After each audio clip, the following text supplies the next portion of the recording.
এক সময় এক শহরে বাস করত কয়েকজন সাহসী যুবক। চারদিকে যখন মূর্তি পূজা চলছিল, তারা তখন এক আল্লাহর ওপর ঈমান এনে দৃঢ়ভাবে দাঁড়িয়েছিল। শহরের শাসক ছিল জালিম ও অহংকারী। সে আল্লাহর পথে চলা কাউকে সহ্য করতে পারত না। ঈমান রক্ষা করার জন্য তারা সব ছেড়ে শহর ত্যাগ করার কঠিন সিদ্ধান্ত নিল। আল্লাহর ওপর ভরসা করে তারা পাহাড়ের দিকে এগিয়ে চলল, অজানা ভবিষ্যতের পথে।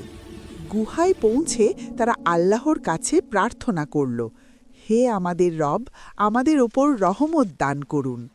আল্লাহ তাদের দোয়ায় সাড়া দিলেন এবং তাদের গভীর নিদ্রায় ঢেকে দিলেন বহু বছরের জন্য। গুহার মুখে বসেছিল তাদের বিশ্বস্ত কুকুর, যেন আল্লাহর ইশারায় পাহারা দিচ্ছে। দীর্ঘ ৩০৯ বছর পর আল্লাহ তাদের ঘুম ভাঙালেন, অথচ তারা ভাবল আমরা হয়তো একদিন ঘুমিয়েছি। শহরে ফিরে তারা দেখতে পেল সব কিছু বদলে গেছে। মানুষ এখন এক আল্লাহর ইবাদত করে। এই ঘটনা প্রমাণ করে আল্লাহ যাকে চান, যেভাবে চান